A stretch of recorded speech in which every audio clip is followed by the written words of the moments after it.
you don't want to leave the old solvent-based tape on the shaft before installing a new grip, and here's the reasons why. For one, you can't be sure of the adhesive quality of the old tape. Plus, it will add size or girth to the new grip, especially if you wanted a standard or undersized grip. And lastly, if the tape is partially torn or removed, the golfer may actually be able to feel the inconsistencies underneath the grip as if there was wrinkles underneath. And if you have luck like mine, you'll find the tape difficult to remove, especially if it's water reactivated tape. And you're thinking, how the hell am I supposed to know what the difference between water reactivated tape and solvent-based tape is? Isn't all grip tape the same? Okay, let me talk about this in depth about the different type of grip tape or different types of grip tape that you might encounter. When the first slip-on grips became available in the 1950s, it was apparent that some sort of method was needed to hold the grip onto the shaft. As legend would have it, one day one of the co-inventors tried on a new shirt where the manufacturer had used two-sided grip tape to keep the collar in place. This led Golf Pride to purchase enough of this so-called miracle tape to allow the slip-on rubber grip to make its way into golf history. Since the 1950s, the two-way tape was activated by pouring a harsh type of solvent which would lubricate the surface to allow the grip to slide onto the butt end of the club. To this day, this is the method that's most used to install grips, although the solvents have become less and less harmful to the environment and equally to the club maker. In the 1990s, attempts by tape manufacturers to invent a tape sufficient for lubricating the surface and holding the grip in place without solvents were made. These water-based tapes in theory worked well, but in practice failed. Several problems existed. First, water by itself didn't lubricate the surface adequately. It needed the addition of dishwashing soap. If too much soap was used, though, the grip would not fully adhere and break loose. Another problem was the drying time. Solvents will flash off or evaporate quickly, whereas soapy water might take overnight to dry. In certain cases and within certain grips, the water would be trapped and wouldn't dry for a few days, if at all. So for club makers that were used to the quicker drying time, water-based tape was not a transition that came easily or at all. Water-based, or yet what is more commonly called water reactivated tape, does exist and is gaining slowly in popularity. Many of these tapes are still suggesting using a couple tablespoons of dishwashing soap per 1 quart of tap water. When I worked for Dynacraft Golf, we had a sister division called Pal Joey Golf. Some of the members of the assembly line started to use undiluted glass cleaner like Windex instead of the soapy water. This was readily available and cheap and worked surprisingly well to slide the grip on. In addition, it cut the drying time significantly to almost comparable to grip solvents offered by the component suppliers. In most cases, it's hard to tell the difference between the two types of tape. The water reactivated tape will appear more opaque and is generally thinner. One more thing I might add. Since golf club manufacturing by major OEMs has gone overseas, you will find solvent-based tape that is just as thin and difficult to remove as the water reactivated tape. I found the best way to remove the solvent-based tape is with heat.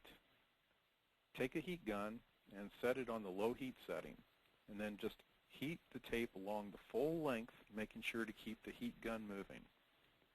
After about 15 seconds of heating, the adhesive on the back of the tape will soften, and it should be able to be peeled off easily. If the tape still won't come off, you could try another round with the heat gun and try to peel the tape again. You could use a hair dryer if that's all you have available. Now, just don't tell my wife I've used hers from time to time. Now, if that still doesn't work, then it may very well be the water reactivated tape or the thin imported tape I told you about. No biggie, let it cool. You'll still have a nice smooth surface from which to apply the new tape. However, you could scrape off the old tape if you really wanted to. This can be time-consuming, especially in the case where you have 14 clubs to do. Hirekos does sell a tape scraper just for that purpose.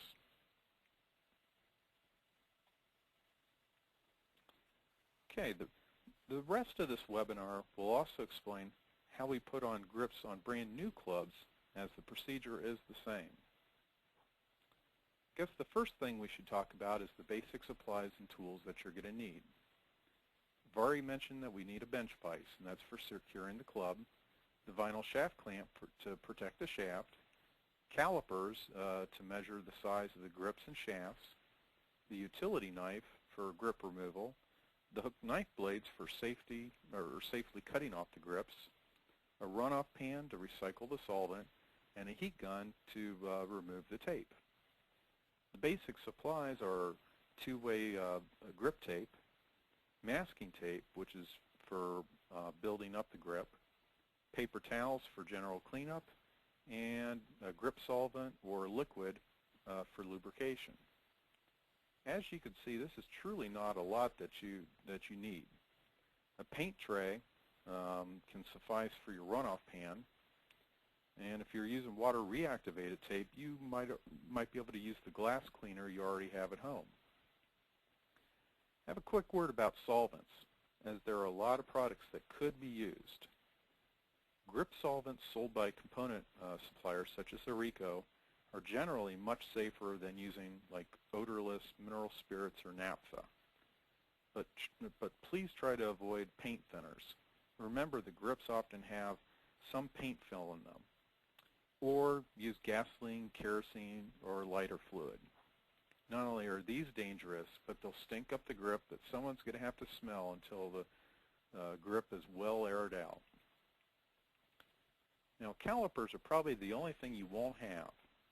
But I would encourage you to have a set on hand, and equally as important is to learn how to use them and understand how to read the dial on them. But even if you don't have access to a pair of calipers, there's not a ton of different shaft butt sizes that you're going to encounter.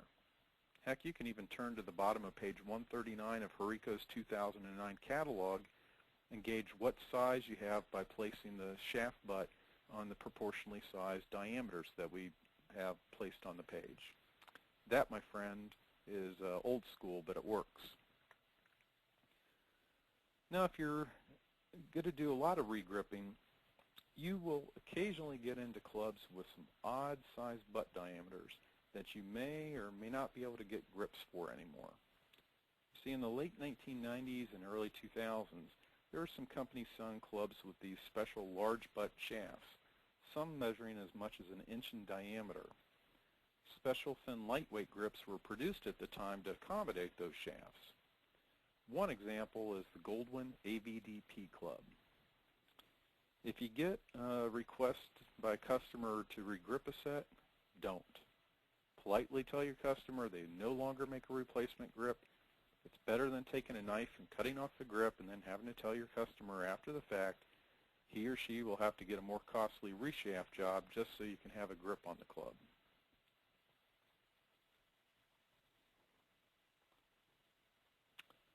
I said that there were some basic items, but for those thinking of doing a lot more volume regripping clubs, you may find some additional items helpful. You could invest in an all-in-one grip station. These can be mounted to a workbench or even on a floor mount stand to save valuable workbench space. These have the vise built-in, solvent tray, grip tape dispenser, grip storage space, and additional racks.